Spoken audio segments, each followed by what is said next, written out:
What are the criticisms you've had? Some people don't like the fact we have this hardware security module because they think it's a risk. We agree that there's risk with hardware security modules, and that's the reason why we put this 3-month limit. So if we were to turn rogue and become bad guys, you still have that 3 month where nothing can be taken. So I guess over a period of time, if there was enough coins in Statechains. Oh, hold on, let me go back. If I send it to Danny, has he got 3 months to then sweep it? We do decrement it by 8 hours, so that that 3 months goes down by 8 hours every swap, and that's just the way the protocol works from a security point of view. So that we can still ensure that no previous owner takes the funds. But I mean, some we say we're non-custodial. Some people say, well, it's ish, but I think a good balance with some of the Bitcoiners I've spoken to, Bitcoin devs, is proactively non-custodial in that we can't steal the funds, but there is an element if we were to be bad, the HSM got corrupted, the 3 months expired, we could work for a previous owner, but the Statechain entity does not have the funds and can't actively steal the funds by itself. It seems like we're moving into the world of people wanting to use services that have a little more trust with it. Like Fedimint has a certain amount of trust with it. Every layer 2 is going to have reductions in trust, compromises. That's why they're called layer 2s. Reductions in trust or increases in trust? No, every layer 2 is going to have weaknesses that are not as strong as the base layer. I mean, whether it's a sidechain, you have to trust the federation, whether it's Lightning, where they all have weaknesses. It's just where you're comfortable. And so, and I think with the Statechain, you do know them up front, and there's a lot of trade-offs that have been built into the API, so that you may not like the 3 month. Ideally, these coins would be live forever. Yeah, they would never expire. But then we would have to have watchtowers, and the problem is if you take out the watchtowers, if you co-op them, I wouldn't trust that. At least with the 3 months, I can do whatever I want, and then only worry about it after the 3 months have expired. Would it not be better that it auto sweeps? So, like when Danny creates his, he has to put the sweep address in. So as soon as it's sent, it immediately sweeps to the new address. When you mean sweeps, so when I send him the Statecoin, I transfer ownership to him. Yeah. He then has to sweep that into a Bitcoin address to take it out, right? Yeah, but I don't know if Danny doesn't want to send it to me. But if his wallet just sits there and does nothing, the wallet will automatically sweep it to a Bitcoin address owned by his private key. Okay. And so it's acting like a watchtower. So it basically says, if Danny leaves his wallet on and the 3 months expires, I think within the 10-day period or 7-day period, it will broadcast it back to the Bitcoin blockchain to a private key owned by that wallet. So it does kind of do that when you get in that danger period. On the regulatory side of things, where are you considering the product you've created? Because some may argue that you're offering a sort of mixing service. Well, yeah, it's a complicated question. You speak to 5 lawyers, you get 5 different views. Yeah, we've just tried to copy what other people are doing. We're very similar we're an alternative to like a sidechain. The only real production version is Liquid, in that we don't have custody. We don't charge for swaps. We only charge for people using the Statechain entity. So you couldn't say that we're making money. And what does that mean? Sorry? What does that mean you only charge for people using the Statechain entity? Okay, so at the moment, and we are changing this, which I can go into, when you create a Statecoin address, that's free. When you smooth it around, that's free. But when you peg out, we take a fee. I see. 0.05%. Right. But we don't, if you want to swap in the pub or do that, we don't take a fee. We can't take a fee because of the nature of the protocol. It's blinded. We don't know who's swapping with anyone. So we don't take a fee there. I mean, there is no current regulation on this stuff. FinCEN kind of made they wrote a well-known report in 2019 saying that custodial mixers are, bad and they're going to be shut down. Non-custodial privacy tools, like things like Wasabi and Samurai are fine. That could change next week, though. And I'm open to that. And we've got things in plans to protect ourselves, but eventually they may stop everything. You can't predict it. It feels like there's like a growing lens on the ideas of. I know it's mad to say it, and these motherfuckers, but there is this growing lens on anything where somebody's trying to give yourself privacy, which, by the way, is a human right. That they don't want this. Yeah, I mean it's confusing at the moment. I never thought they would sanction a smart contract.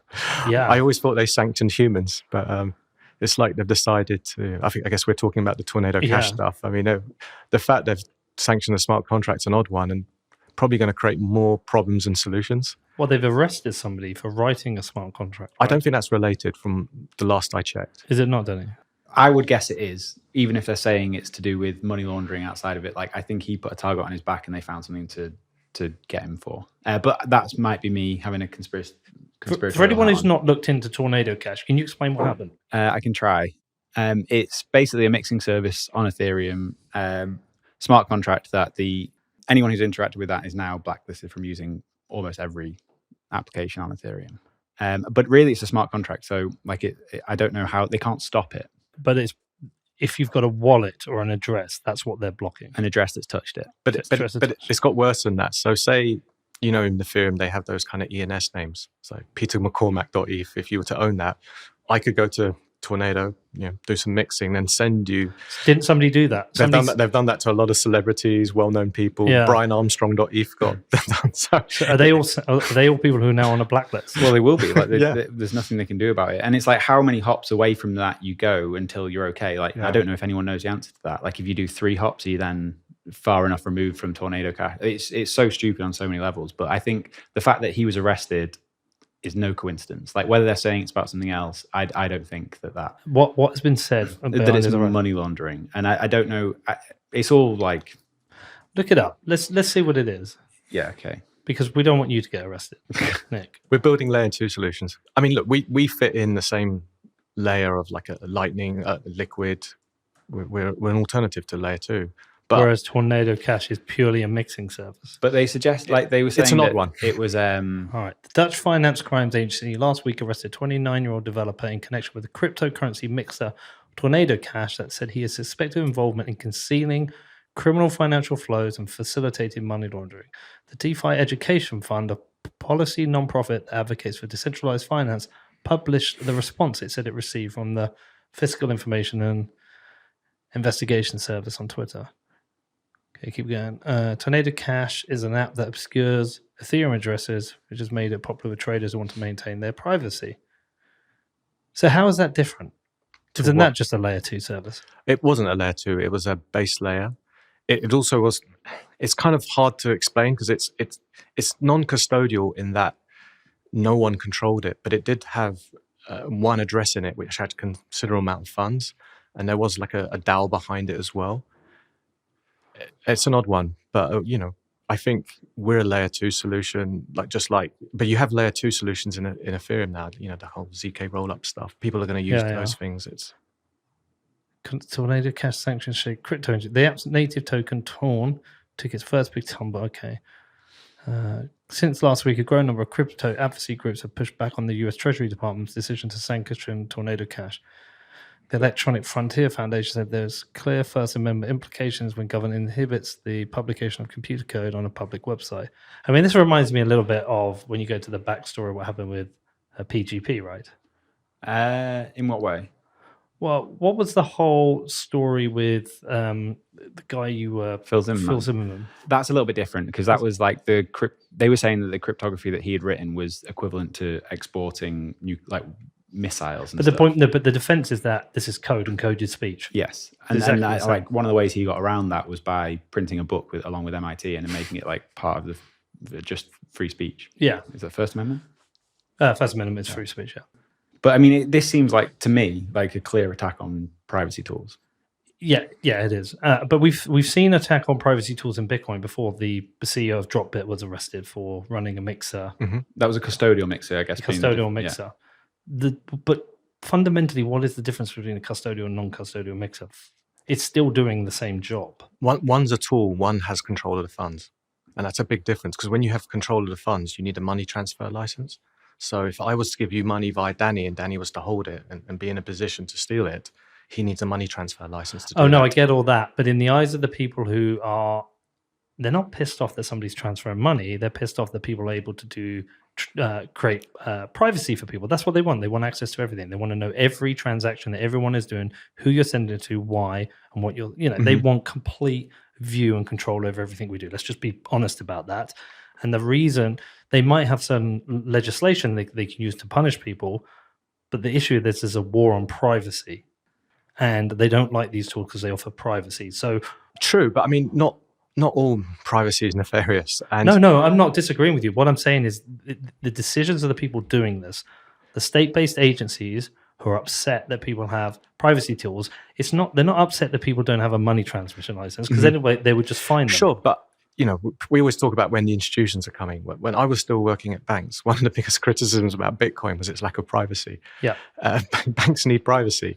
Everyone needs privacy. Also, if I'm honest, if MI6 were to call me to basically help them go after the bad guys with software, I would want privacy tools like Tornado Cash to look at pattern analysis, timing analysis, to be able to go after the bad guys.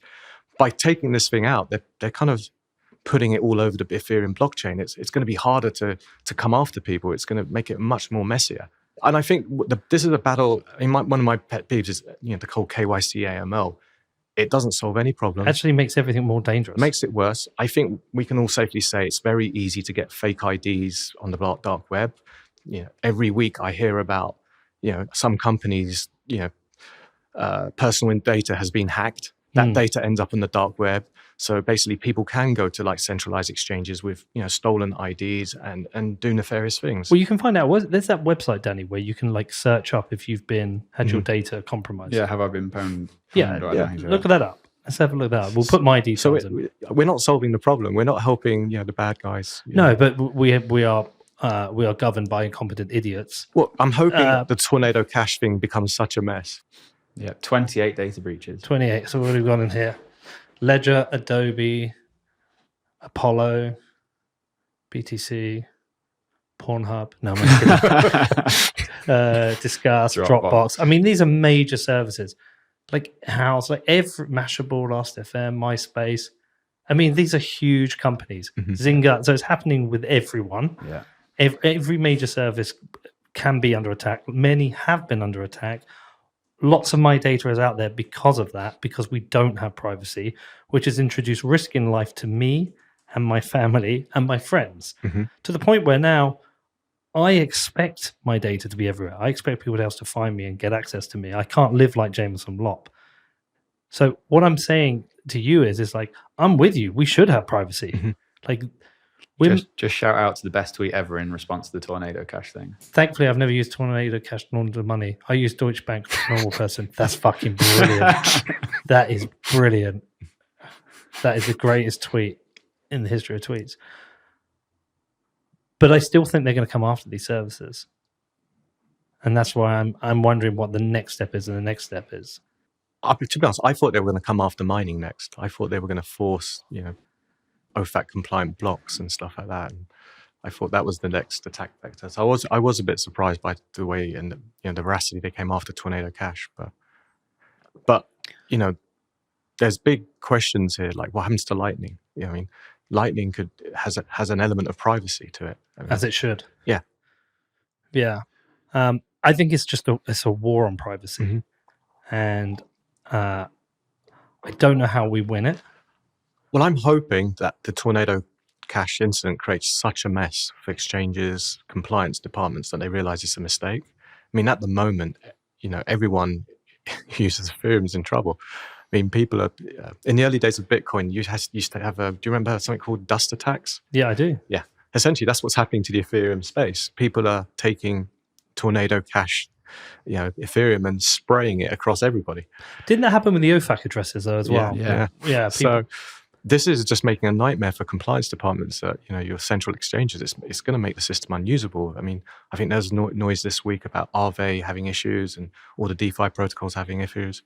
I'm hoping this creates such a mess that people are going to say, look, this is not working. We're not using the technology the way it should be. And I wonder if that Gemini thing that went out yesterday is related to this. I would imagine so. Yeah.